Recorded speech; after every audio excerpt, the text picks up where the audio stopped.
Welcome to Crash Concepts, where the economy, energy, and the environment are explored. Up next, fresh ideas and insights into the factors that are driving the world and shaping your future. Presenting information you can't afford to live without, here's Chris Martenson. Welcome to this Peak Prosperity Podcast. It is May 2nd, 2017, and I am Chris Martenson. I think there's an oil price shock coming in a few years. Now, today we're going to talk with one of the leading experts on oil and gas production in the U.S., and the person I trust most to analyze and tell the truth about the shale plays in particular. Now, here's why you should care a lot about this subject. There's simply no question that economic growth requires energy. Specifically, if you want more economic growth, then you are, by definition, going to consume more energy. That's what decades of data in the Energy Economic Data Series tells us. So, how much we have and whether or not it can support the necessary or even required economic growth to service the massive piles of debt we've got today, not to mention the un- and underfunded pension and entitlement programs like Social Security and Medicare. We're way past the time where prudent adults can simply wish or assume that somehow, some way, energy will magically show up to save our future hopes and dreams. And it's also past time to begin planning for a very different future of less. And that begins with a grounding in the base data. So that's what we're going to do today. And if you choose not to tune in, then you will be among those who cannot see what the future holds and will have to content yourself with whatever comes your way. So let me introduce today's guest, Art Berman. He's been on the show several times before. He's a geological consultant with nearly 40 years of experience in petroleum exploration and production, with 20 of those at Amoco, now known as BP. He has published more than 100 articles on geology, technology, and the petroleum industry during the past 5 years. He's got the chops and has published more than 20 articles and reports on the shale gas plays, including the Barnett, the Haynesville, Fayetteville, Marcellus, Bakken, Eagle Ford, and of course Permian plays. I follow him very closely at his blog at artberman.com. You should too. Welcome, Art. It's great to have you back on. Thanks, Chris. It's always good to talk to you. Well, let's start it way on the outside of this story. You know, I feel like the U.S., Art, and possibly the world, has taken its eye off the oil situation, except to note that everyone kind of seems to believe that oil is, well, it's oversupplied. The costs to extract it are dropping. There's lots of it. We can just find more as soon as we need to. First, is there any truth to that? There's underlying truth to even the silliest things that we believe, or they wouldn't last. So, it's not a totally crazy idea. There is if price gets high enough, we will find oil and gas in some very strange and very expensive places. So, and I'm not interested in spreading any kind of false ideas that we're running out of oil. We're not running out of oil. We're not running out of gas. The problem that we've had now for the past at least 20 years is that we seem to have run out of inexpensive oil and gas. And that's where the so-called shale plays, the offshore, deep water kinds of ventures that have dominated the industry now for much of the last 20 years come in. And so you can always find more. Question is, what does it cost? And that's, I think, an issue that we don't really want to talk about very much. And the second piece of that is the idea that somehow technology is always going to save us. And I think that theme goes way beyond oil and gas and energy, but it's certainly prevalent in my line of work, which is oil and gas. And so the problem there is that people seem to lose the distinction between technology and energy. Technology does not create energy. Technology is simply a way to convert energy or to convert resources into work. And so you can improve the technology, and basically it allows you to, turn the faucet on harder. It doesn't create any new energy. And it certainly doesn't help you conserve what you already have. In fact, quite the opposite. The better the technology, the quicker you run through what you have left. So those are, so the themes that you're talking about, everything has a cost. And so many things are possible. Yeah, we can always find more oil and gas. Are we willing to pay for it? Is our global economy capable of managing that cost? That's really the issue. Well said. And let me just echo something really quick. The thank you for saying that technology does not create energy. I think a lot of people have a mistaken faith in technology, assuming that it's technology that allows us to get more energy. And maybe there's some truth to that. If we can get 12% out of a tight play instead of 10%, that extra 2%, it's kind of like extra energy that technology unlocked, or our genius processes. But at the end of the day, it also allows us to get it out more rapidly. It doesn't create new energy. Really important point. So let me echo that. And then there's a lot to unpack in here. I started with this idea that I think oil prices are going to have to be a lot higher in the future. And here's why.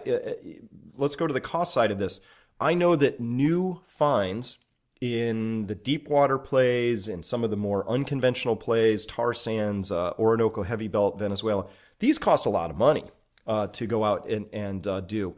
And so just again, starting at the macro before we get down to the shale, here's what kind of caught my eye, Art, is that oil discoveries measured in billions of barrels across the globe for 2014, 15, and now 16, when you add those 3 years together, I don't have a worse 3 years for oil discoveries in my data series, which only goes back to the 20s.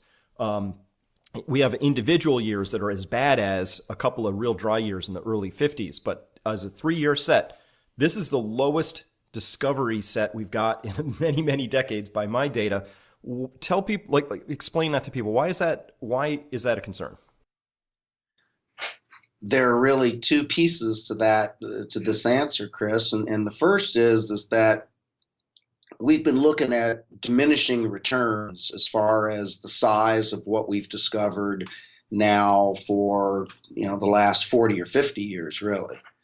This was a trend that, was of concern long before shale plays certainly came onto the horizon or the landscape. So it's kind of an endemic problem, and that's the reason that we went to things like tar sands. We went to things like ultra deep water. We've gone to to all sorts of exotic things because we're just not adding the reserves. And oil companies, particularly publicly traded, traditional major oil companies, they, a big measure of are they being successful, at least according to investors, is are they replacing the reserves that they're producing?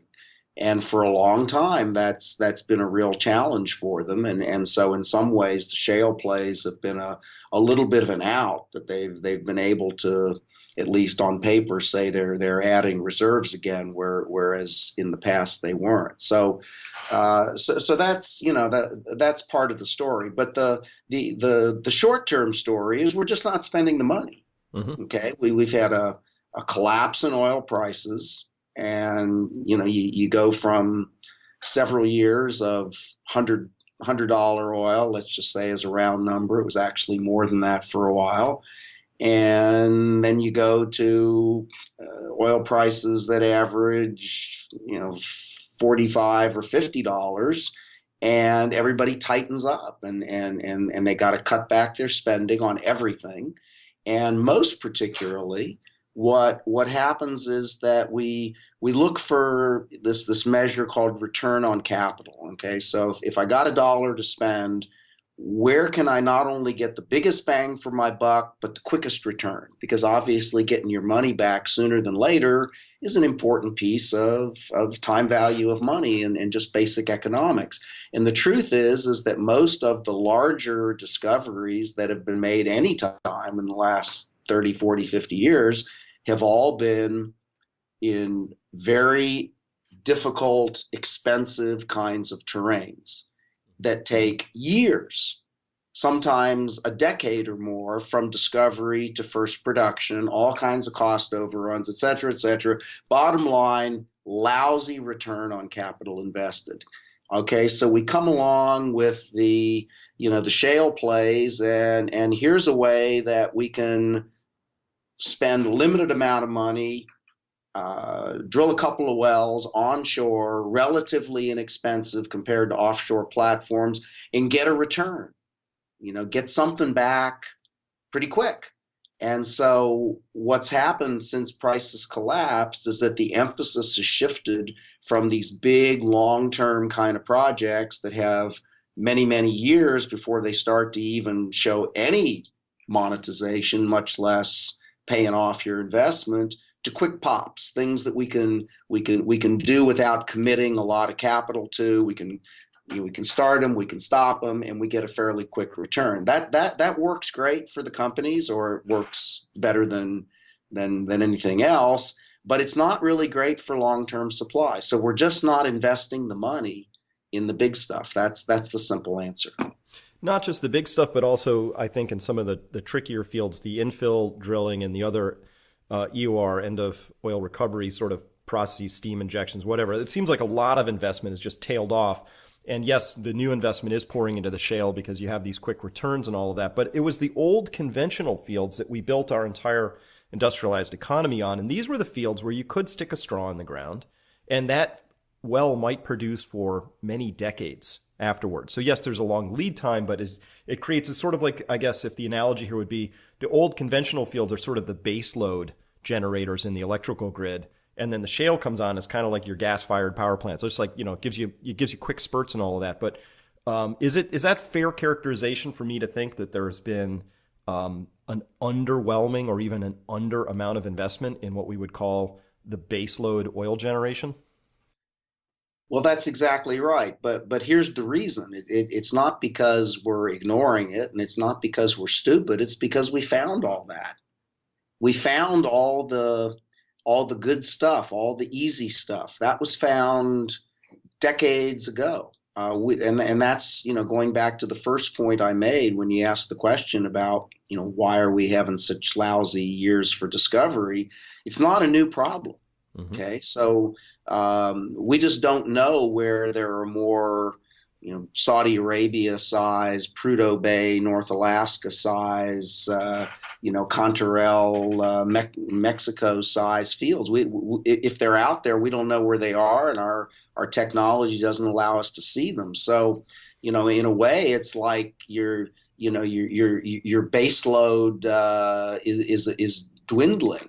You got to replace it with other stuff, or you're not going to have any power at all. Well, indeed. So just to put it in context, let's round up. There's 90 plus million barrels a day of liquids fuels on the market right now per day. Let's round up to 100. If we say that, again, to round, just to make this all easy, that there's 5% decline rates in the existing fields, that means you have to replace about 5 million barrels per day per year. To put this in context, how much shale oil are we getting out of the U.S., which has really been, I think, overbilled as this swing producer capable of ramping up at a moment's notice, could really hit the shortfalls. If we were having to replace 5 million barrels a day per year out of existing baseload, to put shale in the U.S. in context, if you can, around that number. Sure. So to use round numbers, the tight oil, if you will, the shale in the U.S. produces about 4.5 million barrels a day. Okay, so but that's that's a number that has to be continue. You got to keep drilling and drilling and drilling to even keep that number flat, much less growing. So you're talking about needing to add that amount every year.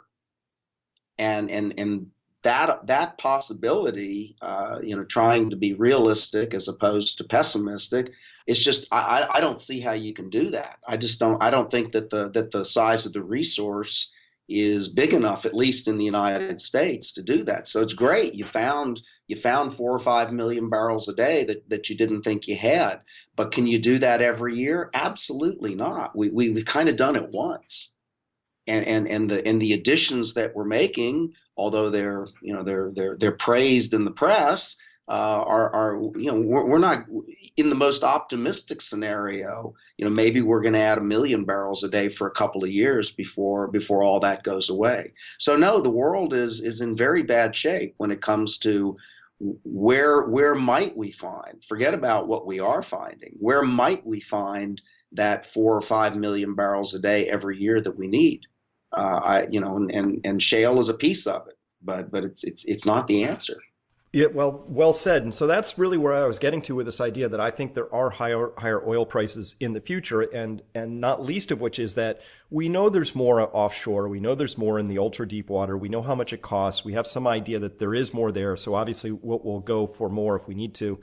But the prices will have to at least come up to, I would call it the marginal cost of production. But I mean, the prices have to come up higher than they are for a company to even say, yeah, that's worth it. Let's go do that. So that's kind of my view, is that we're going to need more oil in the future, and it's going to have to come up to not the marginal cost of production of shale, but the marginal cost of production of those other marginal barrels that are out there, whatever else is in the world. I mean, is that a fair way to think about it, or is oil like just such a different commodity we can't think about it? No, it's a commodity like all other commodities, and you're thinking about it exactly correctly. That's the way you have to think about it. And so, what is that price? I mean, and of course, nobody really knows the answer to that. But just to kind of clear the garbage Mm-hmm. from the daily headlines.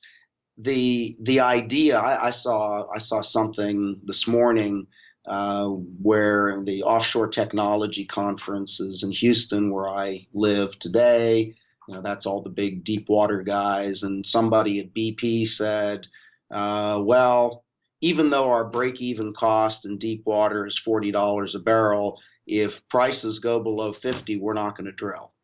Okay, well, let's deconstruct that comment. When he says that the break-even price is $40 a barrel, what he means is that the production costs are $40 a barrel. Forget about all the exploration. Forget about all the cost of building platforms and pipelines. When all of that cost is already spent, then the physical cost of just lifting and producing and paying taxes on the produced oil is $40 a barrel. That's a real different number than the marginal barrel you're talking about, Chris. I mean, the real number for the deep water is probably at least $70 in a very optimistic scenario. So when he says they're not going to do any drilling in deep water, BP, who's a global leader in everything, but in deep water, and the price of oil today is not $50, kind of hard to be optimistic about that, isn't it? Well, it is. And so this gets to a really important point, and you said clear the garbage from the headlines. And I feel like that's what we're doing here in the opening parts of this podcast is in the United States, I have to deconstruct things that people have been reading, which I consider to be a little bit on the spin side, a little bit PR, sometimes overt propaganda, sometimes just flat out lies.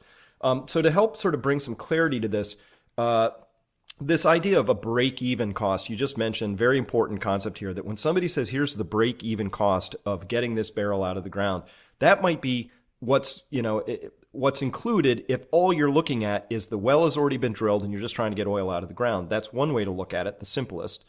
But we have to go wider than that. And what we really care about as investors in this space would be the all-in cost, which I believe people at these oil companies like to be paid salaries. I believe they have taxes that are due, severance taxes, income taxes. I believe that they've got royalties. They've got all kinds of things that are actually part of their operating structure. So when you mentioned, in things that we've read that some of these shale plays are able to break even at 20 a barrel or 30, somewhere in that zone. Is that a break even number, or is that an all in number? No, that's a break even number. If you eliminate what you call sunk costs, okay, everything you had to pay to get to that, it's a point forward number, Chris. That's really what we're talking about. And while it does include some of those costs you mentioned. It never includes fundamental costs of doing business, like paying salaries and keeping the lights on, and running your corporate jets and things like that. And it also never includes your interest expense. And all these companies, even the biggest, are in major debt, and interest expense is a big part of what they have to do to stay alive. So at the very least, it excludes those two huge components of just doing business. So it's not a real number. Well, let's talk about that interest expense real quick. Let's see if I'm thinking about this the wrong way or the right way. Last I heard, there was about $350 billion in debt on the shale companies. And to put that in context, I know oil's trading in the high 40s today. But let's just, again, I love round numbers. So let's imagine that at the wellhead, they're getting $35 a barrel, right? And this is just so I can do the math in my head. If I divide 35 into 350, I get a number like 10. That means that they would have to extract 10 billion barrels just to pay the debt back without interest costs on top of that, without any shareholder return. I mean, is there another way to think about this business? I mean, to me, that's classic business 101. If they have 350 billion in debt and they're selling stuff for $35 a unit, they need 10 billion units just to clear out the debt before they begin to add to things like, shareholder equity or interest payments or any of the rest of that. Is that fair?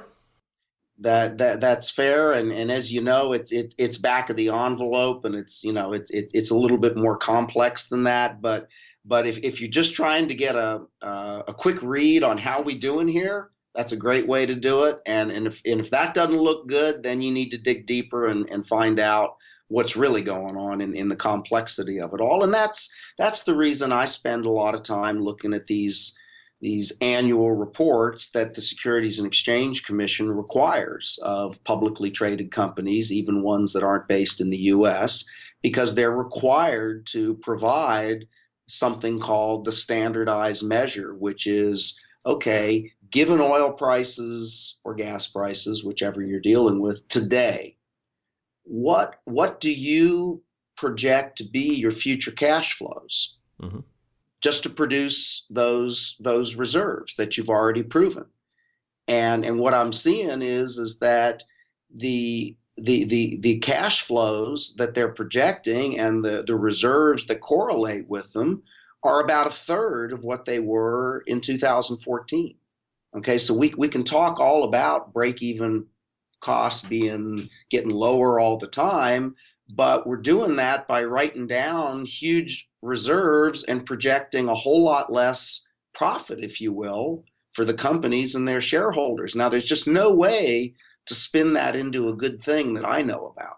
And fair enough, it's because prices are terrible, but that's the way it is. I mean, that's just the way business works. I mean, you have to live with what you have.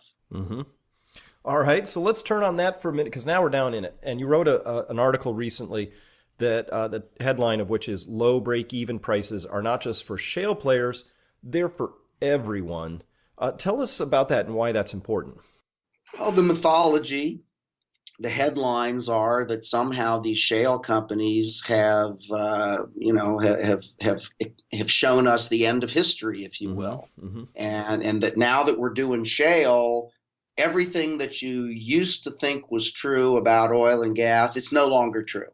Where we used to think we were running out of affordable oil and gas resources as recently as 10 years ago or so, forget about that. Now we got a cornucopia that never stops giving, and all those those dinosaur companies like ExxonMobil and BP and whatever, they're just not nimble enough. They're not hip to all the nuances and technology, and so you really don't want to look at them anymore. You want to look at these these very agile companies that are using all the new technology. Well, so I just went and looked at this data that I described, this that the SEC requires of all these companies. And yeah, it's true. The shale companies are breaking even at $40 a barrel. And guess what? So are all the big companies. All right. And why is that? Well, first of all, these big companies aren't dumb. I mean, they're not just sitting on the sidelines, like, waiting to become extinct while the supposedly nimbler, smaller companies are kicking them in the butt. I mean, they're changing too. But the real answer is they're all writing down massive amounts of reserves and a whole bunch of costs that come along with those, like equipment and depreciation. And so, when they get to the bottom of all that crap and they dust it off, they say, hey, we're breaking even at $40 a barrel. Well, yeah, everybody is. It's nothing special. It's called hard times. And the most important piece of this is what's happened to the cost of doing business. And I'm talking about the oil field service companies, the companies that provide the drilling rigs, that provide the frac crews, that provide the drilling muds, they have had to discount their cost of services so severely that that's the major component that's driving this so-called lower break-even price. That you go out and you can download a producer price index for the cost of drilling oil and gas wells from the Federal Reserve of St. Louis, and the cost of doing that has gone down like 40% in the last 2 years. No thanks to technology. That's just the discount that these companies have to provide to get some cash flow. And so the headline tells us it's all technology. And I'm not saying there's no technology, but in my post that you're talking about, I'm saying it's 10% technology and 90% cost reduction from the service providers. Now, maybe, and that's a round number too, and I'm not going to dispute it. Is it 15, 85? I don't know what it is. But the huge component of this cost reduction is that the oil field service companies are going out of business. They can't continue to do business at these prices. And when the inevitable turn comes, then the flip side of this story would be that the break-even costs will then, shoot back up again, because the cost to drill and service will also be going back up. Is that right? And absolutely. And if you go out to the St. Louis Fed and download that oil and gas well drilling producer price index, you'll see that there's been a big jump in the last 2 months. Why? Because activity has gone up a lot, because prices went up, and everybody is hopeful that the OPEC cuts are going to bring happy days again. So yeah, the two always work in tandem. And as the service companies need to charge more and can charge more to stay alive, then the cost of a barrel of oil is going to go up. There's no way around it. All right. So the shale story really, the headlines are just screaming constantly, technology, technology, technology. It is a component. Some of that is technology. Some I've noticed is process. Not to get too wonkish, but somebody sent me this thing and said, "Wow, look at the flow rates on this well." And when I looked at it, it was like instead of a 6,000 foot lateral, which is the horizontal part of the well way down below, it was close to 11,000 or 12,000 feet. And instead of a 20 stage frac, it was a 100 stage frac, and there was 50 million pounds of sand put down that hole. So my first thought was, well, yeah, you basically drilled 2 wells or something like that. That feels like a process improvement, which is, I'm sure there's amazing technology. I don't want to diminish the skill involved, but I do want to say that that sounds like we're supersizing a process we already understood. And that to me feels like just a way of, I'm not sure that that's helping us get more out of the ground at a better price. I'm not clear on that. What are your thoughts there? The question to ask always is, gee, guys, that's great. What does it cost? Mm-hmm. Okay. And so we have an important razor, I guess you'd call it. Are you actually producing new reserves, or is this a case of rate acceleration, that you're just accelerating what you would produce anyway without spending all that money and not drilling that 11 or 12,000 foot horizontal and not pumping all that sand in and all that kind of stuff? And I did a study which I published on my website not very long ago on the Bakken play in North Dakota, which is one of the 3 big components of of tight oil or shale oil in the United States. It's, pretty nearly 1 million barrels a day. And what I discovered, to my surprise, really to my surprise, because I've kind of liked that play as much as I like any of these plays, is that we're starting to see signs of depletion. Okay, that it looks to me like we've overshot the limits of efficiency as far as infilling locations go. Does that mean that the Bakken is done? Well, no. I mean, it's going to continue to produce for a long, long time, but the likelihood of it increasing production very much, except by rate acceleration, is low. All right. Well, now that's a big wake-up call, because we've been led to believe that this tight oil resource is, it's the gift that keeps on giving. And here's one of the three major legs to this stool in the United States, and 10 years in, and it's starting to show signs of losing its momentum. Now, why should that surprise anybody? I mean, these may be unconventional reservoirs, but the laws of Earth physics don't change for them.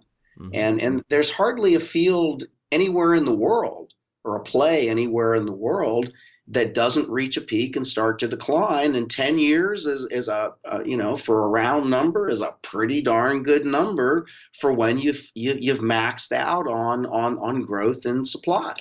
And so, so this came as a big surprise, and needless to say, I got a lot of criticism, not the least of which was from the officials in North Dakota, who couldn't imagine, who this person was who dared to question all of their good work. But the data is pretty clear, and really and truly, nobody has come to me and said, well, Art, here's what you did wrong.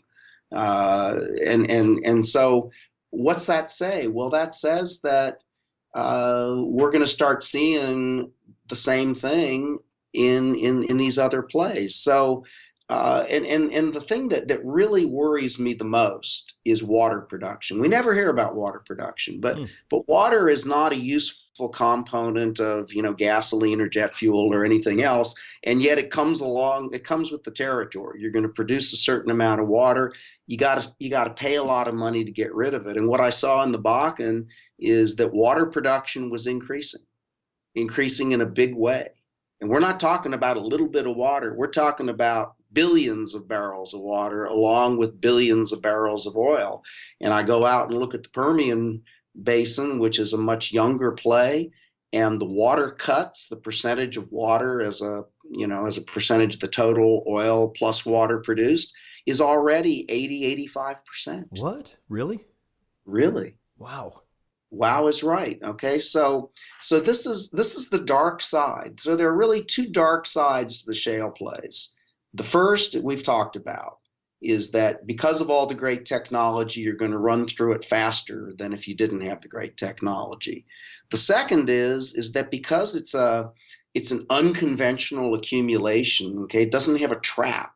It doesn't have a way to get above the water or to produce it more slowly so you don't pull the water in. It comes with the territory. There comes a point where you're just going to produce more water than you can pay for your operations. And I'm not trying to be a doomster here. I'm just, this is my profession. And when I see 80% water cut early on in the life of a field or a play, I'm starting to say, wow, that's not a good thing. Now, just to help people understand this, the Bakken rounding, the play is down about 10,000 feet. So as water starts to intrude and you're lifting, say, 1 barrel of water for every barrel of oil, you still have to lift that barrel of water 10,000 feet, right? It's got to come up a couple of miles. Is that, I assume there's an energy cost associated with lifting water, because when I carry pails of water upstairs, I get winded. So I'm assuming it doesn't come out of the ground for free, right? You got to lift it? Well, that's a good point. And so at the risk of getting deeper into the proverbial weeds here, with a shale reservoir, because it has no natural permeability, you don't just put it on a pump.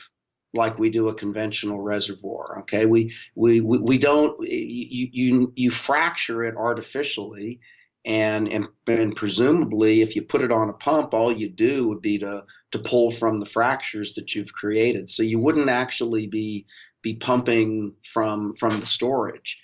And so we rely on the gas that's dissolved in the oil to provide that heavy lifting that you're talking about when you carry water.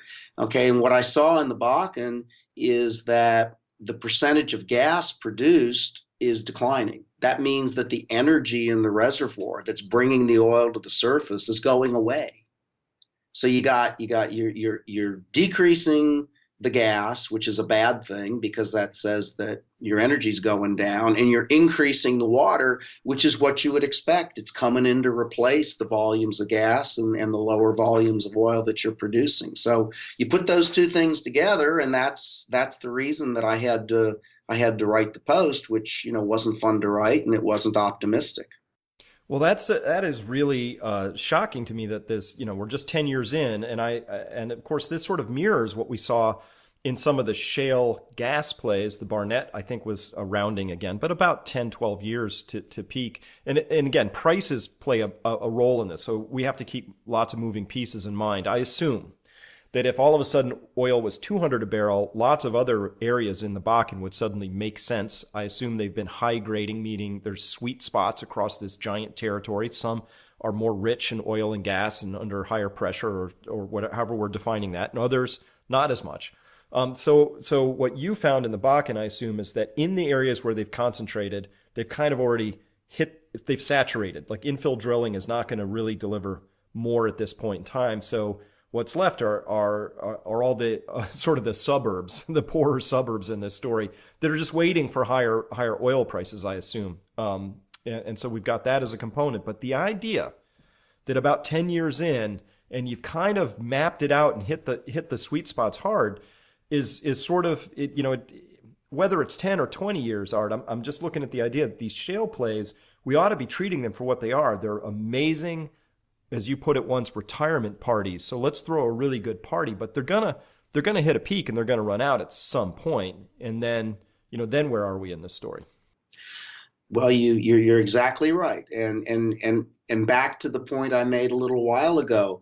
That's what we would expect. I mean, that we've got 150 years of history of producing oil and gas wells and oil and gas fields around the world. And so far, I mean, I have not seen the laws of physics give unconventional or shale plays a pass on the laws of physics. And so there's just nothing unusual about the fact that you should expect to see things grow and get better and peak and decline. I mean, that's just the way that's the way that natural systems work. All natural systems, my life, your life. I don't think I'm going to grow anymore. In fact, I'm getting old, and I expect my health to decline, and we all do, because that's our personal life. Why should an oil field be different than any other natural system? So you're right, and yes, the poorer suburbs, we can gentrify those if the price is right. A higher price means we're going to go out and we're going to develop higher cost reserves in those shabbier suburbs. But like everything else, what does it cost, and what are we willing to pay for that additional fix of energy? And that's where I think you're going with this, Chris, is that unless we somehow figure out how to scale back our use of energy in the world, but we can just talk about the United States for now, there's a day of reckoning, which isn't that many years out, and nobody knows how many it is, where we're just not going to be able to do this anymore for $40 or $50 or $60 a barrel. And what are the implications of that? Well, we saw some of the implications, I believe, in July of 2008 when oil spiked to 147 a barrel. And of course, we had this giant financial crisis, and it bears repeating there was, roughly speaking, around 150 trillion in debt on the world landscape at that point, and the oil prices slammed into that, took down places like Greece, Italy, Portugal, the so-called pigs of Europe, which are all 100% oil importers, hurt them. And now, if we hit a higher oil price, my prediction is, well, now we have about 250 trillion in debt on the books. It's a much different landscape. And so you said, what are we willing to pay? And I'm also asking, what can we actually afford, given where we are economically in this story? And maybe that's two sides of the same coin. Skipping ahead now to go back to something you said. You talked OPEC really quickly. I would love to get OPEC on this podcast. I'm looking at the oil production here for the OPEC top 13 exporters. It really spiked up. They hit just a little over almost 33.4 million barrels a day. It's since come back to 32. So almost a million and a half barrels of production from that little spike, but generally at around the 32 level where OPEC's been producing. Is this any sign that the cuts are working or that they're sticking to it, or is OPEC irrelevant? What's going on here now? OPEC is far from irrelevant. The U.S. press would like you to believe that they're not as relevant as they used to be, but I promise you they are very relevant, and maybe what they're really talking about is OPEC is an unhappy family. Mm-hmm. And there are rich OPEC members and there are poor OPEC members, and they've all got, just like any dysfunctional family, they've got their issues, okay? OPEC is not a united front. However, bottom line, I've got a graph on my latest post that actually shows production from OPEC plus Russia and Mexico, which are the two main countries that have joined with OPEC in this cut. And as far as I can tell, they have cut about the 1.8 million barrels a day of liquids that they said they were going to cut. Mm-hmm. And is that having an effect? Yes, it's having an effect. It has to have an effect. I mean, you can't cut 1.8 million out of 90 million barrels a day and have there be no effect. And we're seeing that inventories, the amount of oil in storage, certainly going down in outside the United States, and more lately, it's going down some in the United States. So I mean, this is what we would expect. If you produce less, then there's going to be less supply, and eventually things are going to hopefully get back to what you'd like to call normal. The point that I make repeatedly, and I think all responsible analysts do, is we got a long way to go, because we've stored up awful lot of oil over the last 2 or 3 years when prices were low, and you do that because it's cheaper to store it than it is to sell it, and so you store it hoping that you can sell it later for more money. That's just the way that the futures markets in commodities work. So with the cuts in place, assuming that they're working, and I'm saying I think they are based on the data that I have, when should we expect to see prices get back to something that that maybe would stimulate investment in some of these environments in deep water, for instance, where we need to spend money to develop future supply? And the number that's thrown around a lot is $70 a barrel. I don't know if that's the right number, but let's use it for now.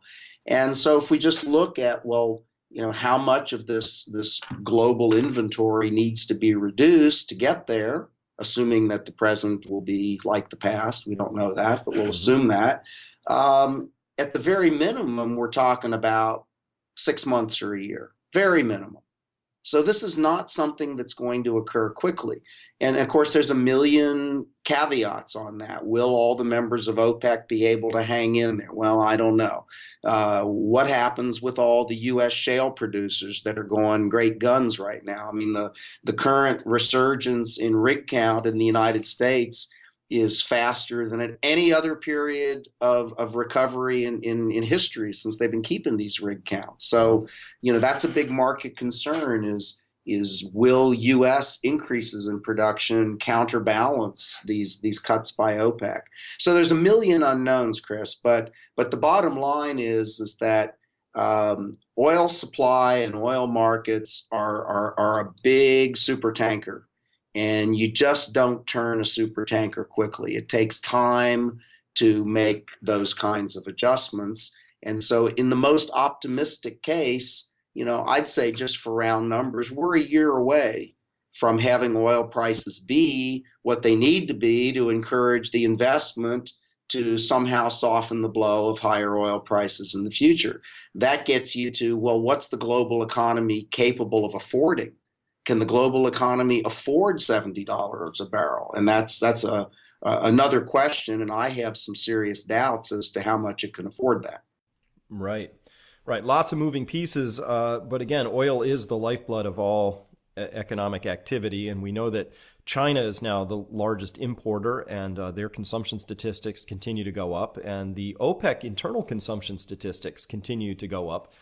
So, I'm still sticking to this idea that somewhere out there we've got the flip of this story, which is we're not oversupplied, but at least in terms of export oil, we're undersupplied on the world. And again, people need to be reminded of this. The United States is not energy independent with respect to oil. We import a lot, 6, 7, 8 million barrels a day, depending on the week, month, and time of year we're talking about. So we're still a heavy importer. China's coming on, India's coming on, everybody's using it. And again, that stuff we didn't find in 2014, 15, 16, that's a date we've got in the future, and we don't know what that looks like yet either. But you put all this together, people really ought to be paying attention to this, because this is really, I think, one of the biggest stories out there, and hard to predict because lots of moving pieces, but it certainly is fascinating. And Art, I want to thank you for the diligent, data-based way that you go at this, and there's a lot of PR out there, a lot of spin, and I know people want to be optimistic, and it's good to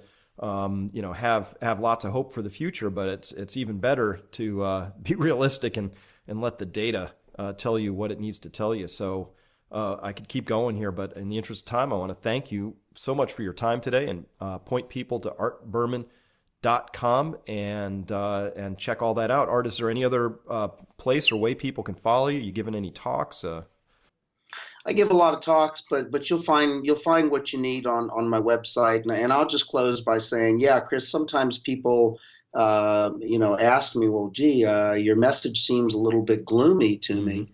And I say, wow, I don't feel that way. I understand why you do, but as someone who wants to live in the world, much less if you're an investor, I'd rather have my eyes open going into this thing. I'd rather see things clearly rather than see things the way that my bias wants them to be. And hopefully the people who listen to this share that view. Well, absolutely. So as a final closing investment thought, I'm kind of interested in these services companies that have been really beaten down with an upturn in oil prices. Of course, their prospects would seem to me to be amongst the brightest to participate in that turn. Is that fair, or are they already, where are we in the service company cycle right now, do you think?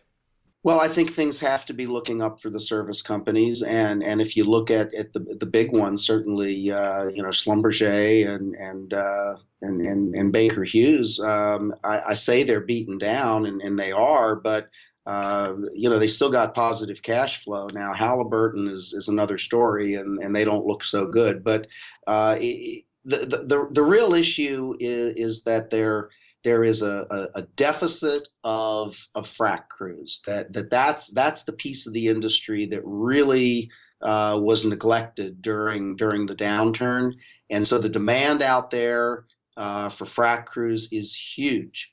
And so as an investor, I would look at the companies that are really gearing up to hire people, and more importantly to get their fracking equipment fleets back up to speed. Those are the guys that are going to make the money.